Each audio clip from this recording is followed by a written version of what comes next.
Tignan po ninyo ang pagbasa. Meron niyang isang taong mayaman at siya'y nagdaramit ng kulay ubi at maselang lino at araw-araw ay kumakain ng sagana.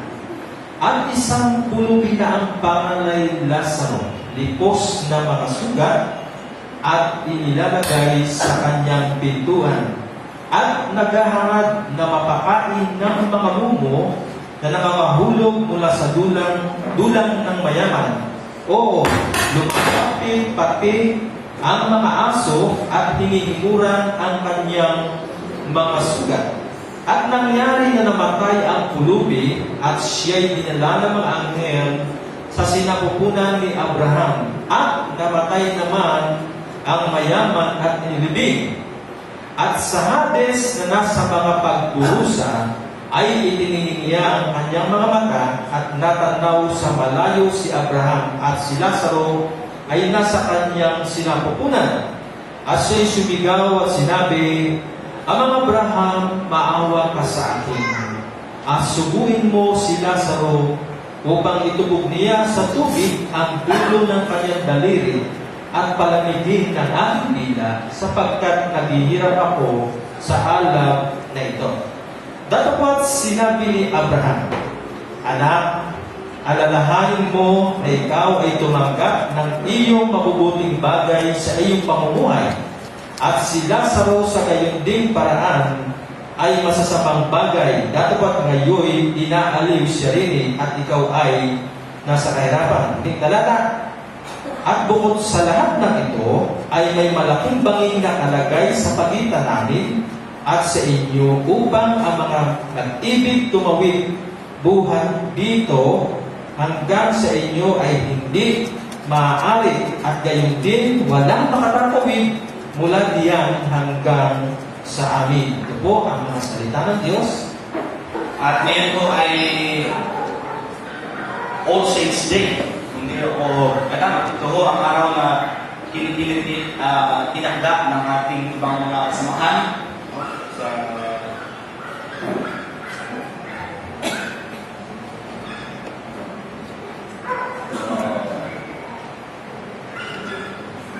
All Saints Day, All Souls Day. Ngayon po, All Saints Day, bukas po ay All Souls Day.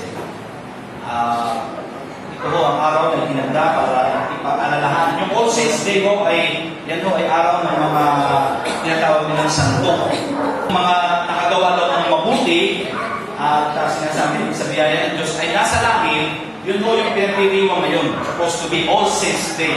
Bukas, November 2, All Souls Day. Na po yung namatay ng mga kamag-anak. Actually, ito po ay ang bagay po na ito ay wala pong batayan sa Biblia. Okay? So, gusto lang po nating linawin yun. Wala pong batayan yan sa banal na kasulatan. Ang atin pong pagdiriwang o kinikilalang pagdiriwang ng araw ng mga santo at ng mga namatay na kamag-anak ay ginawa dahil ito po ay isang ang pinagbulan po niyan ay isang pag-alaala doon sa tinatawag po nila noong panahon, isang pagan practice. No? Ibig sabihin, kasi siguro, yung ako ay dahil wala naman po ito sa banal na kasulatan, di yun pong mga nagturo una sa simbahan noong una, ay ito binigyan nila ng pansin para alalahanin yung mga santo o yung mga banal daw na tao na namatay na. Ngayon, yung kagabi ho, yung October 31st, yung hating gabi, yun yung tinatawag po natin, kaya meron po tayong tinatawag na Halloween. Yung Hallow, yun po ay holy, tapos yung yung suffix na E-E-N, ang ibig ko sabihin yun yung evening, kaya pinagdiriwang po doon yung, kumbaga, yung lahat daw ng mga holy, yung mga, yun na, santo. And then, gabi nila, parang gano'n. Kaya lang, ganito ho nangyari. Dahil nga sa nakaluan po ito, nung galing ito sa tinatawag nating pagan practice, doon po nagsimula yung tinatawag nating Halloween na meron mong mga costumes ng mga nakakatakot. Kasi doon pala, ang practice nila, nagkukwentuhan sila ng mga nakakatakot na pangyayari, may patay na, may multo, may dinadalaw ng mga namatay. So doon pala nang galing yun. Kaya hanggang ngayon, kung mapapansin ninyo, nagtataka lang ako, sabi ko, bakit tuwing fiesta yung pinagdiriwang ang ganito? Ang puro palabas po sa television, puro nakakatakot. Sabi ko, bakit hindi gano'n? Kung magkatatakutin ang tao, samantalang pag-alak-ala sa mga mahal sa buhay na namatay. Pero yun po pala ang pinagulang. Kaya ko lang po binigyan ito ng pansin kasi minsan tayong mga mananampalataya ay siyempre yung impormasyon ating ikangahoy kaalaman, lagi natin nasasabi na ginagawa lang natin for the sake ng mga kamag-anak natin. Pero siguro dapat din natin maunawaan na ito, bagamat wala na ito sa banal na kasulatan, ano po yung dapat natin maging pananaw dating dito. Upang hindi rin naman tayo masabihan na baka tayo po ay sumasama o sumasabay din lamang sa tinatawag nating ganitong practice na hindi din natin naintindihan. Okay, so yun po lamang ang nais natin sabihin sa magkakataon ito tungkol sa ating pag-aaral. Now, ako yun, Halloween. October yung ating gabi ng 31st. Ito ho ang sabi ni Apostol Pablo sa Filipos. Bilang pagtatapos, sabi ni Apostol Pablo, mga kapatid, dapat maging laman ng inyong isip ang mga bagay na karapat-dapat at kapuri-puri, mga bagay na totoo, marangaw, matuwid, malinis, kaibig-ibig, at kagalang-galang. Isagawa ninyo lahat ng inyong natutunan, tinanggap, narinig, at nakita sa akin. Sa gayon, sa inyo ang Diyos na nagbibigay ng kapayapaan. Mahalaga ho na maintindihan natin ang lahat ng ginagawa ay mayroon tayong pagkaunawa kung ito baga ay karapat-dapat, kapuri-puri, mga bagay na totoo, marangal, matuwid, malinis, kaibig-ibig, at kagalang-galang. Yun ho ang mahalagang panuntunan natin bilang mga mananampalataya na nakakaalam ng salita ng Diyos upang anuman mo ang ating mga ginagawa ay hindi tayo malagay sa tinatawag na alanganin kung sakaling ipagpaliwanag kung bakit di tayo ay tila sumasang-ayon sa ginagawa ng mga tao na nagpa-practice noong gaya na nabanggit natin. Gaya ng Pasko, alam niyo ba na yun pala ay pagan practice din, pero kaya lang po tayo nagkaroon talaga ng pagdiriwang na yun dahil nga ipanganak si Kristo, yun ang ating kinilala. So sa ibang evangelical community, hindi ho nila pinagdiriwang ang Pasko. Sila ho ay nagpapasalamat lang ang dumating si Kristo, pero wala ho silang yung mga pagdiriwang ng Pasko. Anyway, ang gusto lang natin sabihin ay magkaroon tayo ng tinatawag ng kaalaman, kumbaga sa mga bagay na ating ginagawa, upang hindi tayo malagay sa alanganin o kaya ay sa hindi pagkaunawa doon sa itinuturo ng salita ng Diyos. Ngayon umaga, ang ating pag-uusapan ay tungkol sa kamatayan dahil nga sa panahon kung saan ay inaalala yun. Maganda rin ho na maunawaan natin kumbaga, kasi marami na ho kong mga nakakausap din kahit mga mananampalataya na tila ang kanilang pananaw pagdating sa issue ng kamatayan, kahit may mga naniniwala pa ho sa maraming bagay na wala na ho talaga sa Biblia. Ngayon, ito ho yung mga mananampalataya, kaya gusto kong bigyan ng tiin. Hindi ho sila yung mga tao na hindi mananampalataya, na paralaan o kaya hindi baguhan, na maaaring napakaliit ng kanilang kaalaman. Ang gusto kong sabihin, matagal na mga Kristiyano ito. At ang iba dito ay matatanda. Naniniwala sila na bumabalik pa ang patay. So, ito ho ay dapat natin unawain kasi delikado rin ho na ito ay maging daladala natin sa Quran, tapos niyayakap natin ang Biblia, lalabas na hindi natin naiintindihan kung ano ang tinuturo ng salita ng Diyos. Yun ho ang napakahalaga sa ating pag-aaral. Kaya minamabuti ho natin na maintindihan mabuti ito kasi hindi tayo magkakamali. Ang gusto natin sabihin, paano tayo lalakad na nasa ganito tayo pagkaunawa. Tayo po ay manalangin. Panginoon Diyos na makapangyarihan sa lahat, pinagtataguhin po namin sa inyo ang aming pagbubulay ng iyong mga salita. May pagkilala po kami, pagtanggap na kung hindi sa inyong pagtuturo sa kapangyarihan ng Espiritu Santo, hindi mo namin ito kayang unawain sa sarili natin isip. Panginoon, maaari mo, mayroon kaming karunungang ibinigay ninyo. Ngunit gaya nga ng sinabi ng inyong mga salita, ang inyong Espiritu lamang ang nakaunawa sa inyong mga panukala at siya rin makapagtuturo sa amin ng lahat ng katotohanan mula sa inyong mga salita. Kami ay nakadepende sa kanyang paggawa at pagkilos sa aming kalagitnaan sa pagbubulay namin ng inyong mga salita. Muli, salamat sa malayang oras. Salamat sa pagkakataon ng pribileyo na matuto kami upang hindi kami maligaw ng mga bagay na lumalaganap sa aming kapaligiran na sa gayon ay makapagpapahamak sa amin. Niilig po namin ang lahat ng ito sa pangalan ng inyong anak na si Jesus. Amen. So yun po ang sinasabi na salita ng Diyos. Ngayon, ano po ang tungkol sa issue ng kamatayan? Sabi ko sa Hebreo 9:27, tinakda sa mga tao na sila'y minsan lang mamatay at pagkatapos ay ang paghuhukom. Hindi. Meron mo akong naalala na may mga kahit Kristiyano ito, naniniwala sila na ang buhay daw ay misa'y siyam, misa'y pito. Sabi, yan kung bagay may sa pusa. Mga kapatid, ang Biblia pag nagsalita tapos itinakda sa tao, mamamatay ka lang minsan. Hindi mo pwedeng paulit-ulit ito. Kaya kung minsan ang medisina ay nagkakaroon mo sila ng tinatawag nilang mga sinasabing clinically ay patay. Pero bakit sinasabi, bakit yung nabuhay muli? Hindi mo natin pwedeng sabihin na ito ay, unless ito ay isang himala, gaya ng ginawa ni Jesus noon. Pero dapat mo natin punumain na ang Diyos, pag nagtakdaho siya sa buhay ng isang tao, tapos na mo yun. Hindi mo yung pwedeng pabalik-balik. Mali ho ang ating magiging pananaw kung gano'n. Kaya, sabi ho ng salita ng Diyos sa Hebreo 9:27, itinakda sa mga tao na minsan na ang mamamatay, tapos sila'y haharap na sa paghukom. Yun mo ang kurahanan sa issue ng kamatayan. Ano ang turo ng Panginoon dito sa ating pagpupulayan? Narito ho yung ilang bagay na gusto kong bigyan ng pansin. Una, makikita ho natin doon yung kalagayan ng mayaman at saka noong mahirap o si Lazarus na pinangalanan. At ito ho yung kanilang pagkakaiba, yung kanilang social conditions, status, physical conditions, yung spiritual, at ganoon din ho yung kanilang eternal condition pagkatapos na sila ay namatay. Magtingnan po natin, simple lamang, matagal na po natin na nalalaman ang aral nito. Ayon sa talatang 11, ang isa ay mayaman at namuhay na marangya habang ang isa ay duha at namuhay sa nasala.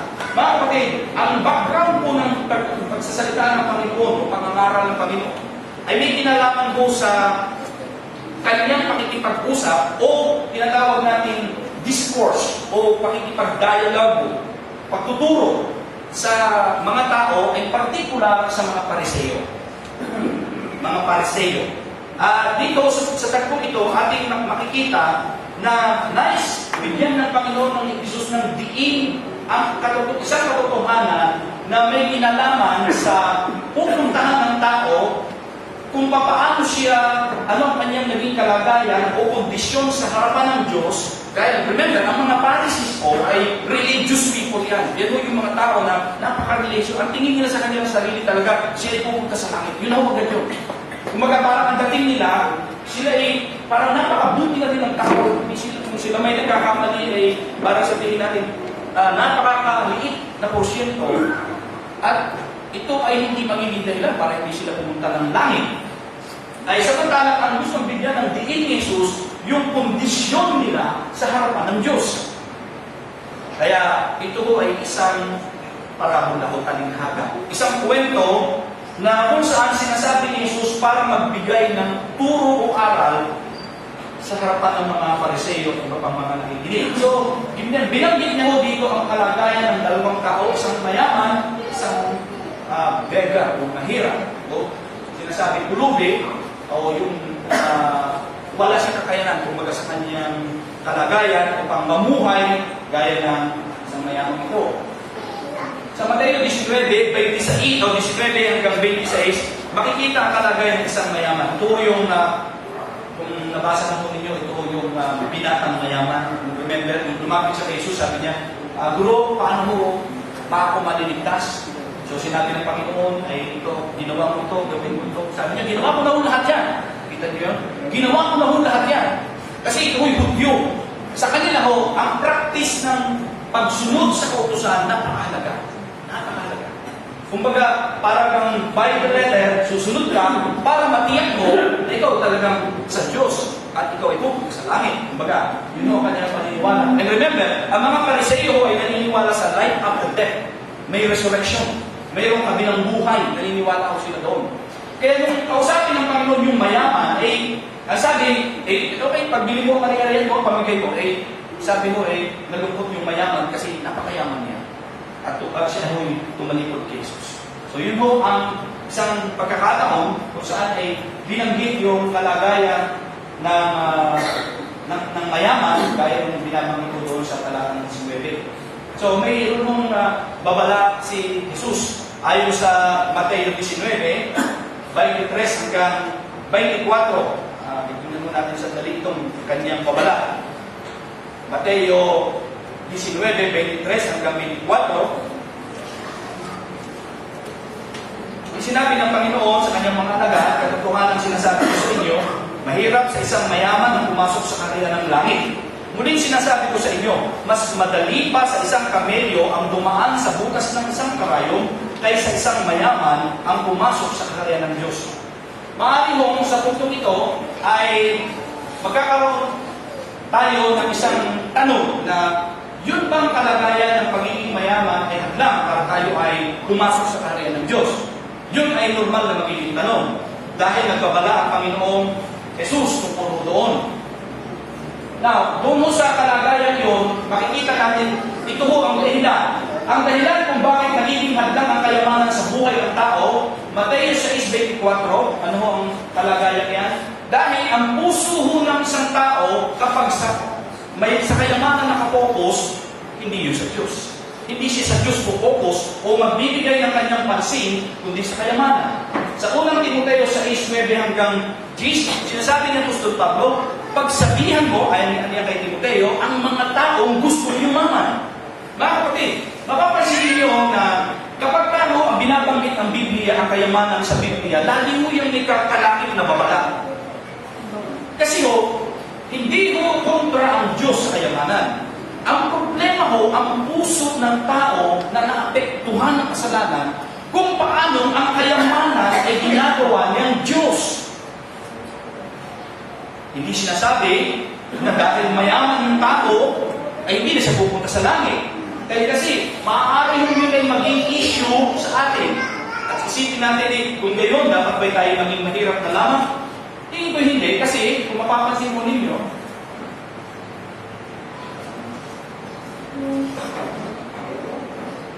hindi hadlang ang kayamanan. Bakit? Tingnan niyo sabi sa Genesis chapter 13 verse 6. Hindi sapat ang pastulan para sa mga kawan nilang dalawa, sina Abraham at Lot, sapagkat napakarami nilang hayop. Sa English, so the land could not support both of them, dwelling together, for their possessions were so great. Napakayaman mo ni Abraham. Napakayaman. So hindi ko hadlang. Ang problema ay kung papaano ng tao tinatanggap o niyayakap ang kayamanan sa kanyang buhay na balaid sa kanyang relasyon sa Diyos. So, gusto ko natin inamin yun. And remember, sa context na ating pinag-uusapan, mga kapatid, tingnan niyo po ang chapter 16 ng Luke verse 1. Sabi mo ng Panginoon dito, sinabi rin ni Jesus sa mga alagad, may isang taong mayaman. So, ang focus ng Panginoon dito, kasi ang mga Pariseo ito ay nagbubuhay paramihan sila eh. Yung bang sa halip na makita ho nila yung kahalagahan ng makita ho yung pangangailangan ng iba, makita nila yung sitwasyon na hindi pala kami dapat mabuhay na magmamarangya na hindi nakikita ang pangangailangan ng iba. Ganun ho ang kanilang nagiging practice. Kaya ho, ang Panginoong Isus mismo na nakakakita ng puso ng tao ang nagbigay ng linaw dito. Kasi sa kanila, hindi mo nila ito makikita. Ang alam lang nila, religyoso sila, nabubuhay silang parangya, wala silang pakialam kung ang kanilang kapaligiran ay naghihirap. Kaya ho, binala ng Panginoon ang kanyang mga pangangaral o pagtuturo doon sa kalagayan tungkol sa kayamanan ng tao. Dahil gusto Gusto niyang imulat ang kanilang paningin na hindi dapat ganito ang inyong maging pananaw. Hindi porque kayo ay mga religyoso na at kayo ay may tinatangkilik na napakarami kayo mayaman, eh magiging panatag kayo, kampante. Ibig sabihin, kailangan maunawaan natin na kung may ibinigay ang Diyos sa atin, mayroon tayo mas malaking responsibilidad at obligasyon para sa Kanya. At di ba sabi nga ng Panginoon ay, to whom much is given, much is required. Kung sino yung binigyan ng mas marami ang iniinaasahan sa Kanya. Kaya, dapat maintindihan po natin na ang pagsasabi ng Panginoon dito ay meron siyang layunin para bigyan ng pansin ang isang issue sa buhay ng tao na hindi minsan nabibigyan mo ng diin. Mga kapatid, gusto ko itong bigyan ng pansin sa atin. Na siguro ito'y alam niyo naman, pero kasi ang issue ito ay lubhang nakababahala. Kung mapapansin mo ninyo, bakit po lumalaki at lumalawak ang katuruan tungkol sa tinatawag nating prosperity gospel? Na ang Kristiyano dapat hindi maghirap, dapat mayayaman. Dahil nga doon sa katuruan na kung saan ang inaangkot nila ng kayamanan ay galing sa Diyos, so dapat kung ikaw ay sa Diyos, ikaw yayaman. Pero bakit po sa ating mong pag-aaral ng salita ng Diyos, malimit na sinasabi ng Panginoon, pag ang issue ay kayamanan, may babala? Bakit kayo? Bakit hindi direktang sinasabi ng Panginoon na kung kayo sa akin, kay yayaman, kay umunlad? May babala. Ngunit, gaya ng aking sinasabi, para hindi maging kalituhan, hindi po ito balaig para tayo ay makalapit sa Diyos o makatanggap ng Kanyang kaligtasan. Tingnan natin ang kanilang physical na kondisyon. Makikita ang pagkakaiba ng kanilang physical na kalagayan ayon sa talatang 19 at 20. Sabi ko dito, sinabi ko sa inyo sa chapter 16 ng talatang 19. Mayroong isang taong mayaman na susuot ng kulay ube. Ibig sabihin nun ito ay ito ay sinusuot lang ng talagang mga mayaman. Ibig sabihin talagang ang estado nito sa buhay ay napakataas. At meron din at nagpipista. Isipin nyo kung gaano kayaman ito. Fiesta, araw-araw.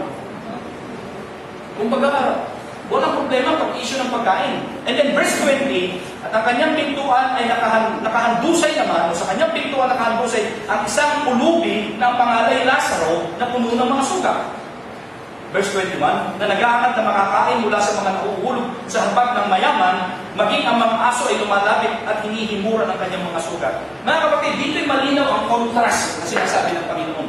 Binibigyan ng Diyos ng emphasis o ng Panginoon Isus ng diin yung kaibahan ng salubin. Ito'y isang mayaman na talagang nabubuhay na napakaramihan. Tapos may isang mahirap na nandun lamang sa labas ng kanyang, sa pintuan ng kanyang bahay, ni hindi malaang niya mabigyan ng kahit ano. At ang sabi nga doon ay ang pinupuntahan pa ng mga aso para himurin ng kanyang mga sugat. So, ano ho ang napapansin niyo doon? Mayaman, pero wala ho siyang salubin mula sa Diyos at sa kanyang kapwa. Wala siyang pagpapahalaga.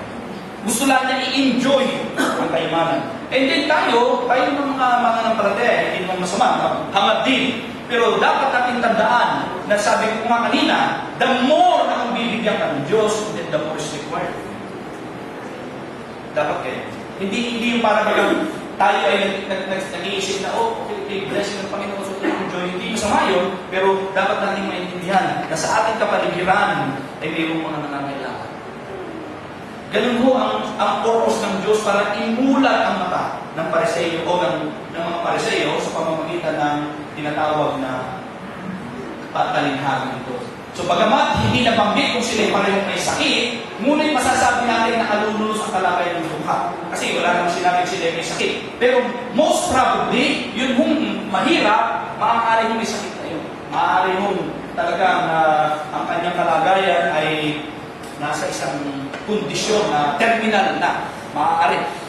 Stage 4, kumbaga sa cancer. Pero yung hindi binanggit yung kalagayan ng kayaman, higit na malapit sa sakit ang duha kaysa sa lalaking mayaman. So yun yung katotohanan o realidad noong ating pinag-aaralan.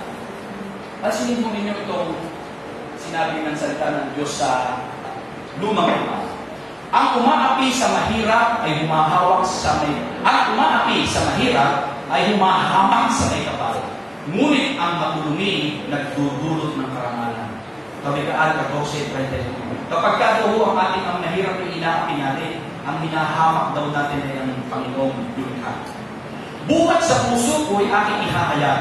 Tunay, ikaw Yahweh ay walang katulad. Iniingatan mo laban sa malakas ang mga mahihina taong mahihirap at sa nang-aapi sila'y iniligtas.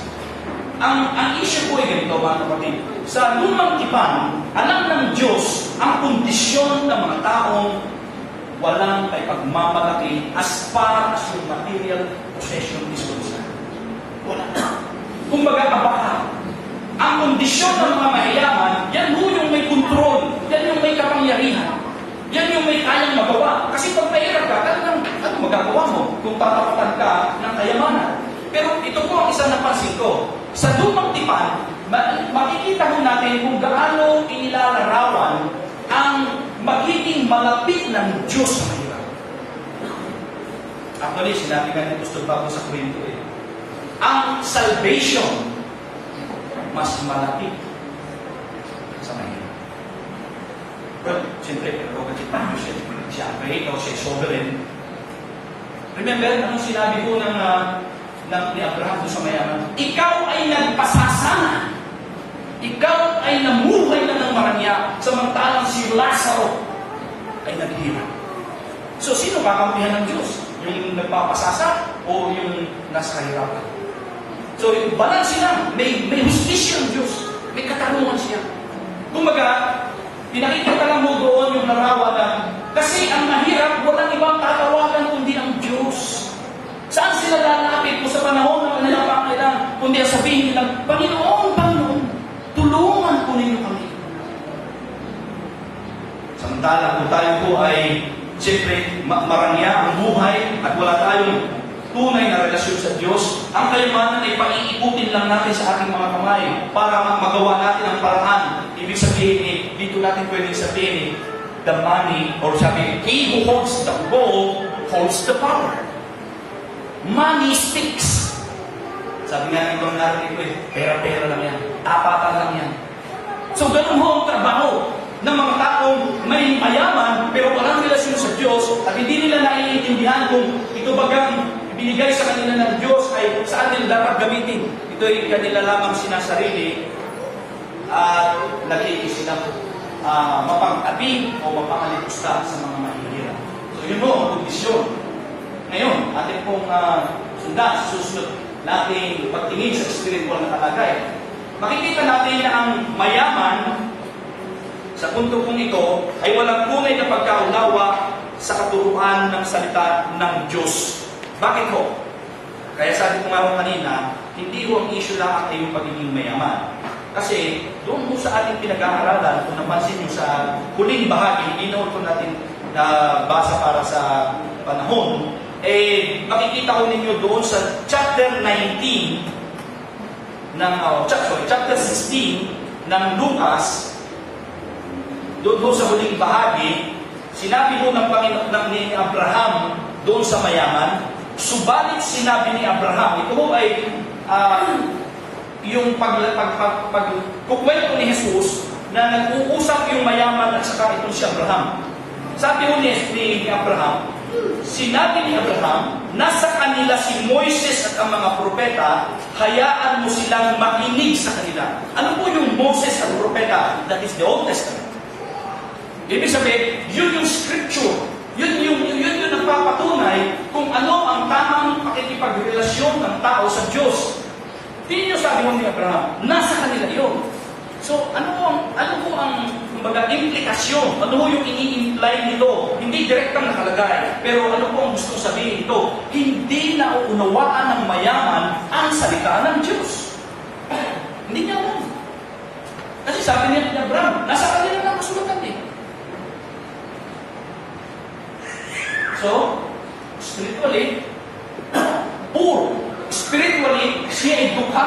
Hindi niya naintindihan ang mga bagay tungkol sa Diyos.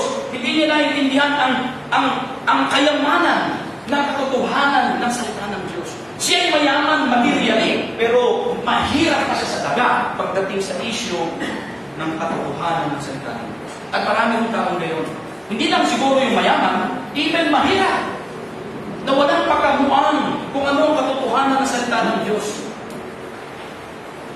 Ito ho ay nangyayari sa ating kapanahon, kaya kung makikita ho ninyo kung paano ho ang buhay ng tao ay umiikot sa issue ng prestige, sa issue ng fame o popularidad, sa issue na kung ano ang meron ka. Sabi nga ho, meron ka ng ganun, maghahanap ka pa ng ganun, at pag nakarating ka doon, ay hahangarin mo pa yun.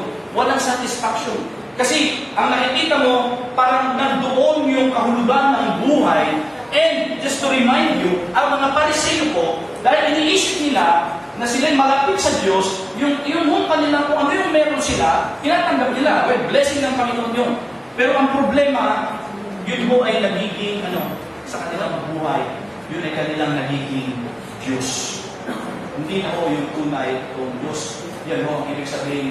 Tingnan niyo po sa chapter 16, verse 13. Kaya sabi ko nga po yung context. 16, verse 13. So, nandun po tayo sa bahagi ng ating pinag-aaralan. Sa unahang talata, walang aliping makakapaglingkod sa dalawang Panginoon, sapagkat kapupuutan niya ang isa at iibigin ang ikalawa, o kayo magiging tapat siya sa at hahamakin ang ikalawa. And then, tingnan niyo po yung last sentence doon. Hindi kayo makapaglilingkod sa Diyos at sa kayamanan. Si Jesus ang nagsasalita ko. Ang tingin ng mga Pariseo, binabalansin nila. Pera, Diyos. Pera, Diyos. Ano sabi ng Panginoon? Hindi kayo makapaglilingkod sa Diyos at sa kayamanan. Meaning, hindi nyo kayang balansihin iyan. And you cannot do that. Di ba balansihin mo yung kayamanan at Diyos? Hindi. Ibig sabihin, dapat priority ang Diyos. Ay iba na kong damdamin ng tao ngayon. Hindi ba rin walang Diyos sa may pera? Meron ng isang bata daw, sabi, dito sa kinuwing ko daw ito, sabi, ano gusto mo? Sabi ng bata daw, gusto ko ako'y gaya ng mayaman, pag ako'y nandito sa lupa, tapos gusto ko katulad naman ako ni Lazaro pag namatay. That's possible. Kung ang pinag-uusapan po natin ay yung kwento sinasabi dito ni Jesus. Hindi natin sinasabi na pag mayaman hindi ka pupunta sa langit. Gusto kong maging klaro doon. Pero, ito ko ang katotohanan sa context ng ating pag-aaral. Hindi na pwedeng sabayin. Hindi pwedeng balansihin. Ibig sabihin, God first, and then kung ano ang kalooban ng Diyos para sa hawak mo, and then let Him do it. Hayaan mo ang Diyos ang kumontrol niyan para sa iyo. At ito po ang aking nakikita. Yung mga taong ganito, yung may takot sila sa Diyos at hinahayaan lang nila ang Diyos ang gumalaw sa kung ano man ang meron sila, lalo yung pinagpapala ng Diyos. Lalo yung ibinubuhos ng Diyos ang biyaya sa kanila kasi alam ng Diyos kung paano nila i-handle ito. Alam ng Diyos kung paano nila higit na pinapahalagahan siya at yung mga bagay tungkol sa Kanya at yung blessing sa Kanya ay kanila namang ipinapahagi din naman sa iba. So, napakaklaro noon, mga kapatid.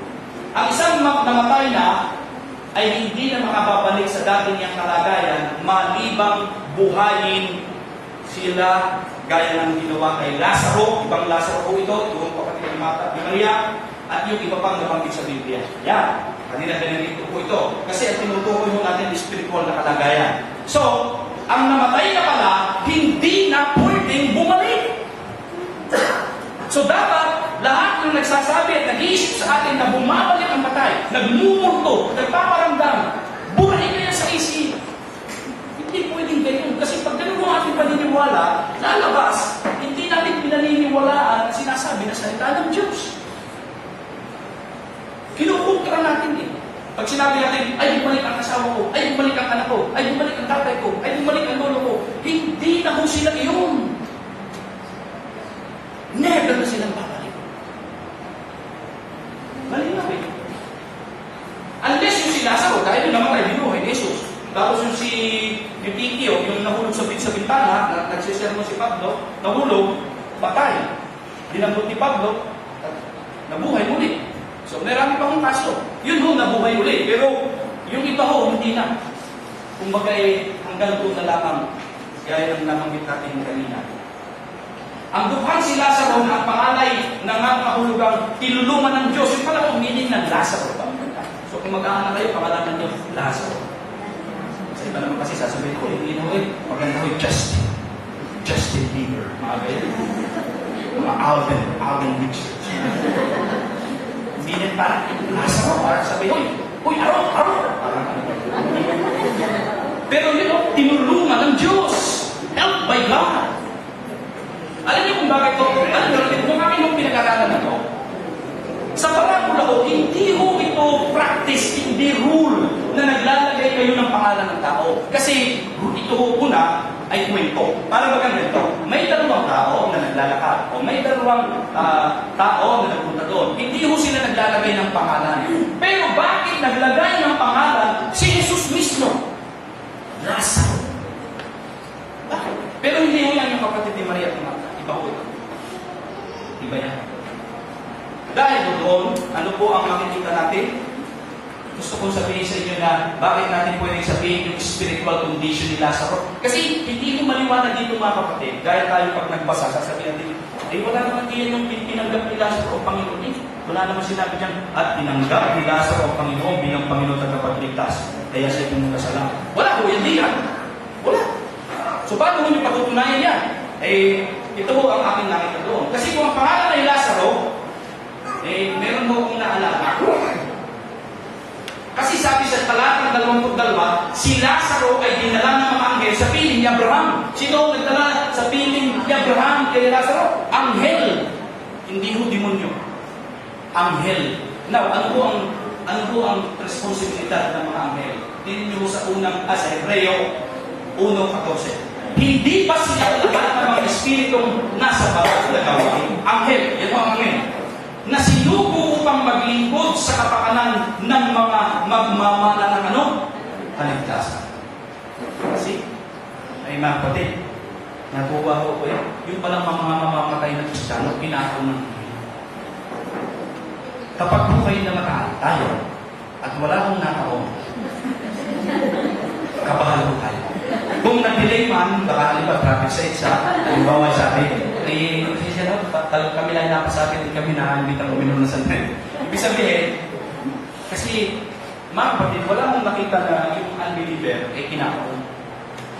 Ang binanggit lang ko dito yung believer. Kasi sa case ni Lazaro, again, sasabihin nyo, di ba parabola yan? Oo, pero sino nagkukwento? Si Jesus. So, sinungaling ba si Jesus?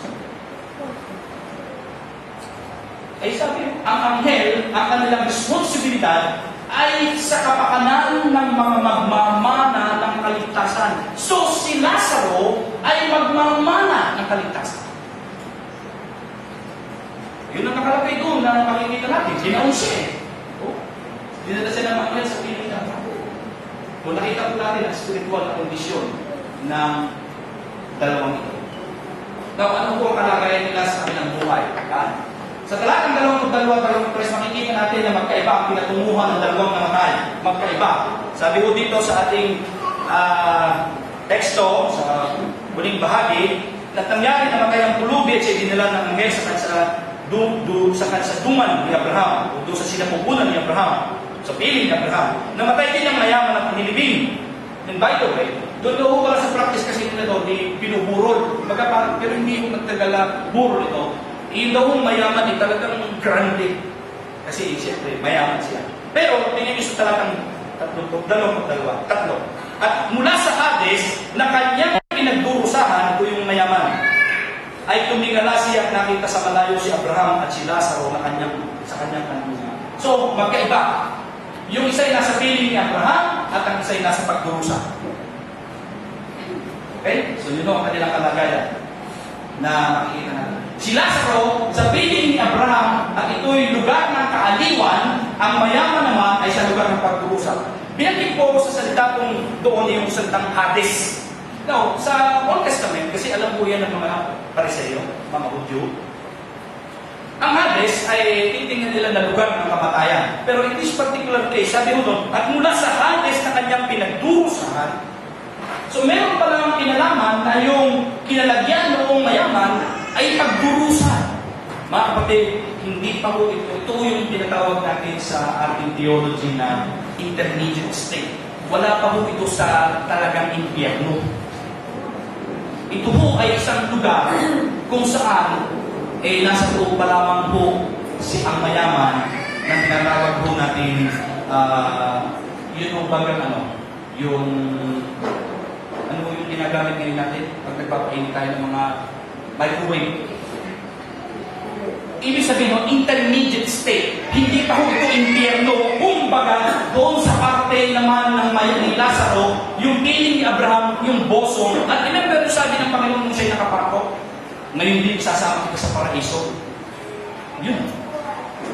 Paradise. Meaning, state of yung kaaliwanan, walang negative. Hindi pa ho ito yung complete na sinasabi sa Revelation na bagong langit at lupa, wala pa ho doon. So pero, ang mapapansin ho ninyo doon, ang isa ay inaaliw, ang isa ay naghurusa. Okay? Then, hindi na maaaring makaalis ang dalawa sa kanilang pinalalagyan. Never na makakaalis pa sila doon. Hindi na sila makakaalis. Kaya kung binigyan ng linaw ito o pagpapansin, kasi para maalis din ang ating kaisipan na ang tao ay nagpapalipat-lipat ng lugar, hindi na ho pwede. Hindi na pwedeng ang tao ay magpalipat-lipat ng kanyang lugar. Tingnan po natin ang mga maling pananaw. Okay. Pag-intindi natin ito. Wala nang pagkakataon makapagpasyang magsisi ang mayaman kasi ho ang pagsisisi habang buhay. Hindi na ho applicable pag namatay ang tao.